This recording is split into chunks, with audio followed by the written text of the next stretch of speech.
Hello and warm welcome to all our viewers in Nigeria and around the world to Global TV AM News in Nigeria's capital, Abuja. I am Anthony Momodu. President Bola Tinubu will on Wednesday present the 2024 budget to a joint session of the National Assembly.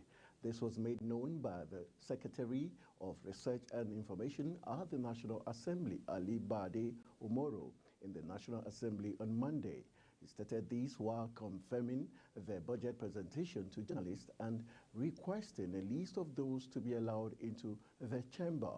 Ahead of the budget presentation, Tinubu had 3 weeks ago forwarded to both chambers of the National Assembly the 2024-2026 medium-term expenditure framework and fiscal strategy paper, where the sum of 27.5 trillion naira was proposed as the total expenditure profile for the 2024 fiscal year. The Senate, through its Committee on Finance, after 2 weeks of interactive sessions with heads of ministries, departments and agencies on revenue and expenditure projections made for them, approved the MTEF. It specifically approved the 26.1 trillion naira proposed as 2024 budget and other parameters as proposed by the President. It also approved the new borrowings of 7.8 trillion naira pegs benchmark on oil price for 2024 at $73.96 and oil production volume per day at 1.78 million barrels. President Bola Tinubu will on Wednesday depart Abuja for Dubai, the United Arab Emirates, to attend the COP28 Climate Summit, also known as the 28th United Nations Climate Change Conference. This was contained in a statement signed by the President's Special Advisor on Media and Publicity, Ajuri Ngelale, reviewed Tuesday at the Leaders Summit with the theme Unite, Act and Deliver. President Tinubu will advocate increased financial and technical support for developing nations while reminding developed countries of their public pledge to provide $100 billion annually for support to localized initiatives to address climate change-related challenges. The Nigerian Correctional Service Enugu State Command says it has registered 1,137 inmates for the National Examination Council of Nigeria external exams in the last 12 years. This was disclosed by the Comptroller of Corrections, Nicholas Obiako, on Tuesday in Enugu. The controller said that 124 inmates were taking the ongoing NECO external examination at the Special Studies Center within the Enugu Custodial Center, adding that the 3 custodial centers in the state comprising Enugu, Nsukka, Oji River had been doing well as far as educational pursuits and formation of inmates were concerned. The Court of Appeal in Abuja on Tuesday dismissed an appeal filed by Muhammad Yahya and the New Nigerian People's Party challenging the election of Kefas Agbu as the governor of Taraba State.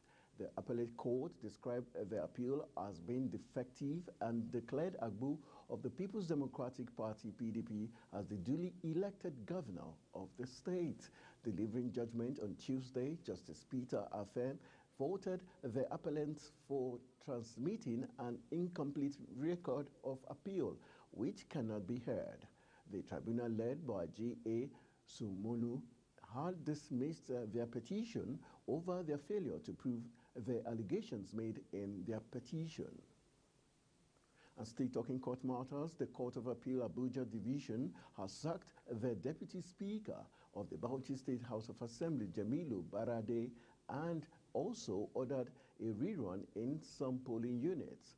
The 3-man panel of the appellate court, in a judgment delivered late Monday, set aside the ruling of the Bauchi State House of Assembly Election Petition Tribunal, which had earlier affirmed the election of Barade of the People's Democratic Party as the duly elected member representing Bauchi Central State Constituency. The APC candidate in the election had filed a petition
Really sorry for the hitch due to some technical issues beyond our control. And still in the news, the Federal Capital Territory High Court has adjourned till January 18, 2024 for the continuation of the trial in the alleged procurement fraud suit against the former Central Bank of Nigeria's governor, Godwin Emefiele. Emefiele was accused of using his position to confer a corrupt advantage on Sahadatu Yaro, a staff member of the CBN, by awarding a contract for the procurement of 43 vehicles worth 1.2 billion naira between 2018 and 2020. He was subsequently remanded at the Kuje Correctional Center, pending a ruling on his bail application on November 22nd. Justice Hamza Muazu, however, granted Emefiele bail in the sum of 300 million naira. He added that the former CBN governor must produce two sureties in like sum. Emefiele has yet to meet his bail conditions as he was brought to court and taken away by armed personnel of the Nigerian Correctional Service. The Federal High Court in Port Harcourt has fixed December 5th to commence hearing in the lawsuit filed by the factional Speaker of the Rivers State House of Assembly, Edison Ehi, seeking to take control of the state legislature. Ehi had announced his emergence as Speaker following the crisis that rocked the Assembly in the wake of the move by the original Speaker, Martin Amahule, and 23 other lawmakers to impeach Governor Siminalayi Fubara. Meanwhile, counsel to the first and second defendants, Ferdinand Oshoke, prayed the courts to consolidate and accelerate hearing on all applications filed in the matter, since the matter borders on legislative arm of government. Justice Phoebe Ayoa adjourned the case till December 5th to enable his lawyers to regularize their appearances and also for parties in the matter to serve processes on each order. An appeal court sitting in Lagos State on Tuesday has dismissed the petition filed by the governorship candidate of the All Progressive Congress APC in Rivers State, Patrick Tonye Cole, against Governor Siminalayi Fubara of the People's Democratic Party, PDP, and the Independent National Electoral Commission, INEC. In a courtroom on Tuesday, the APC candidate requested that the courts order INEC to declare him the winner of the March governorship election in Rivers. Cole's case contesting Fubara's election as the governor was initially dismissed by the Rivers State Governorship Election Petition Tribunal in October. Not satisfied with the tribunal's judgment, the APC candidate approached the appellate court. However, the court on Tuesday upheld the tribunal ruling which affirmed Fubara's victory in October. The Kano State Command of the National Drug Law Enforcement Agency, NDLEA, has destroyed over 15.7 tons of narcotic drugs and other psychotropic substances seized in the last 3 years. The command's public relations officer, Sadiq Megatari, disclosed this in a statement issued on Monday. He also said the destruction operation covered the period from October 8, 2020 to October 17, 2023. He maintained that the substances included cannabis sativa, cocaine, psychotropic substances, methamphetamine, barbiturates, and assorted expired drugs. He reiterated the agency's commitment to eradicating illicit drugs in every local government by establishing divisional narcotic offices as approved by its chairman and chief executive officer, Brigadier General Mohammed Buba Marwa, retired. You're watching Global TV AM News, coming to you live from Nigeria's capital, Abuja. We're on Star Times channel 276. Kindly follow us across social media platforms using @GlobalTVNG and other handles now showing on your screen. When the AM News returns, 11 killed in South Africa mine elevation crash. The news continues shortly with details of these and other stories. After this break, stay with us.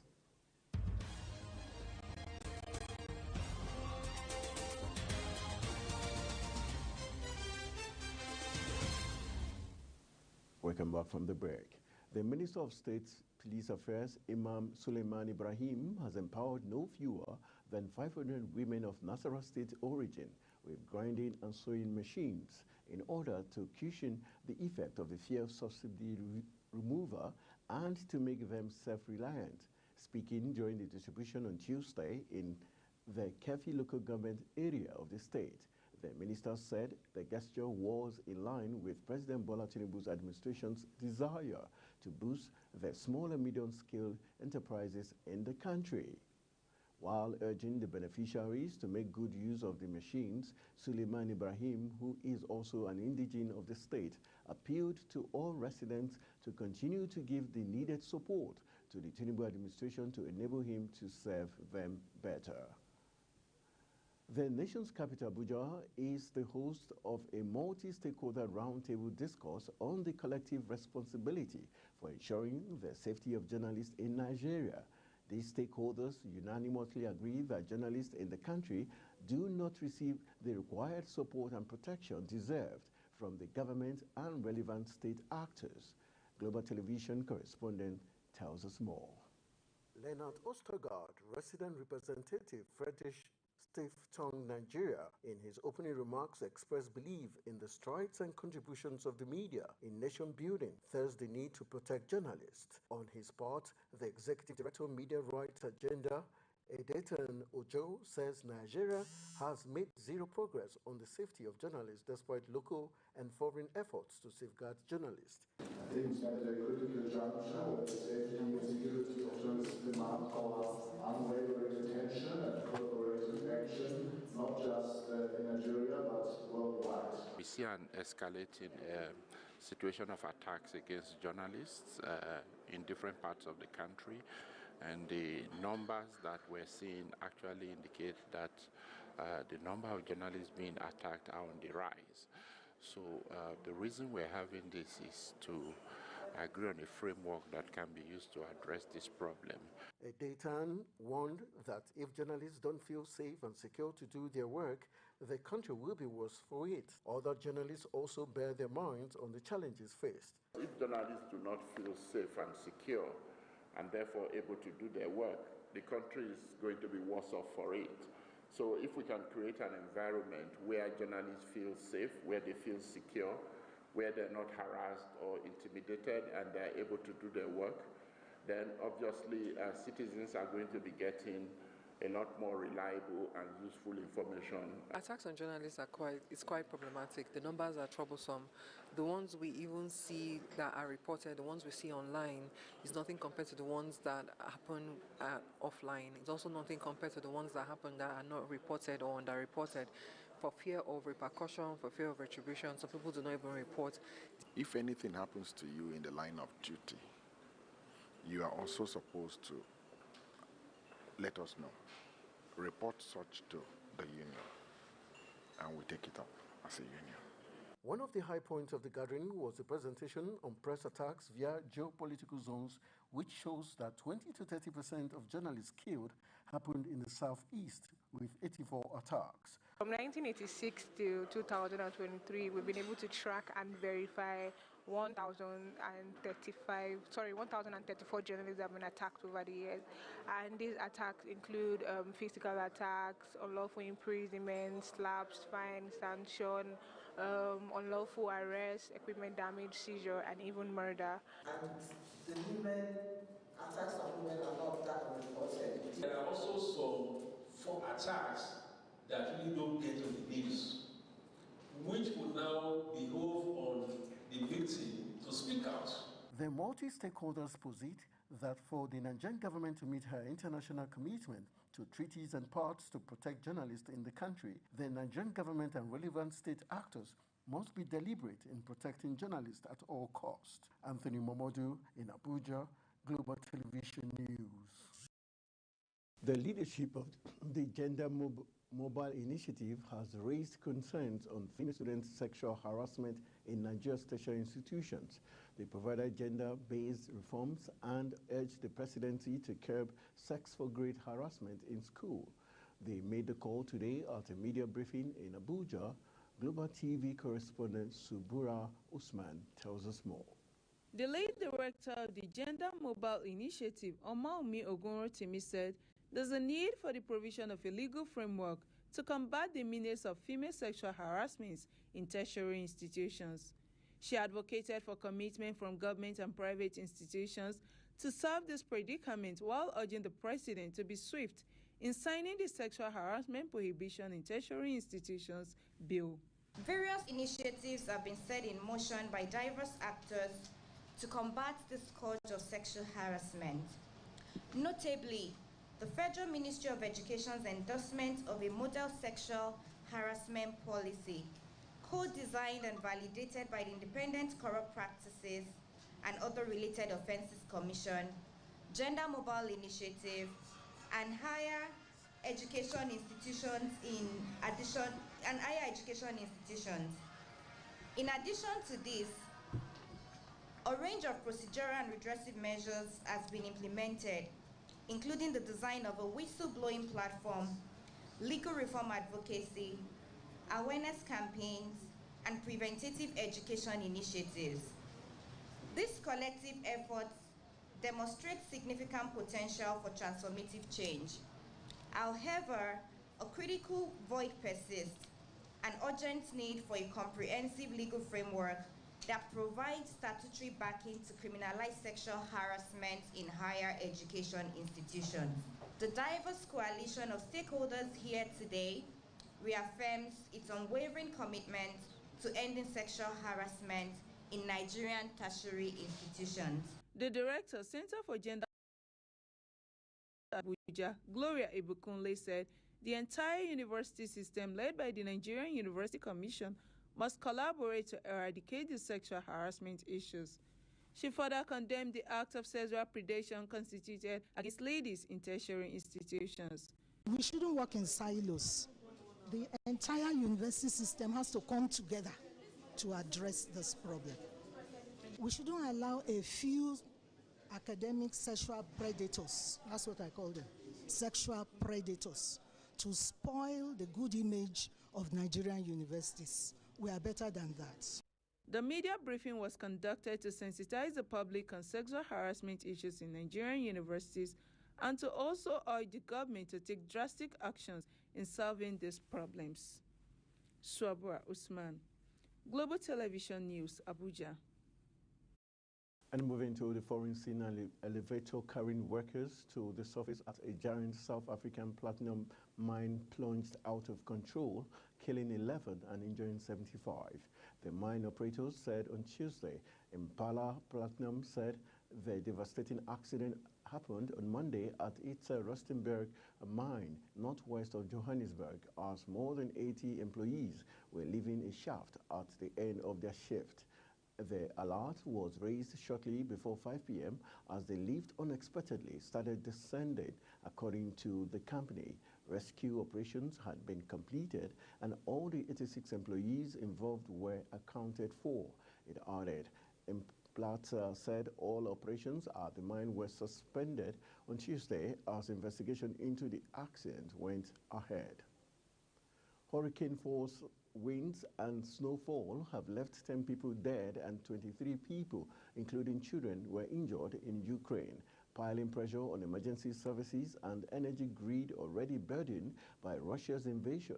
The storm has lashed swaths of the south of the country as well as the Crimean Peninsula that was annexed by the Kremlin and the regions in the southern Russia. Ukraine's energy grid and rescue services have been overextended by Russia's nearly 2-year invasion. The ministry said the hardest hit area was the southern Odessa region, where emergency services said they had provided assistance to nearly 2,500 people. Authorities had earlier said the storms had left 5 people dead. And that's how we call it a wrap on AM News on Global Television. I am Anthony Momodu.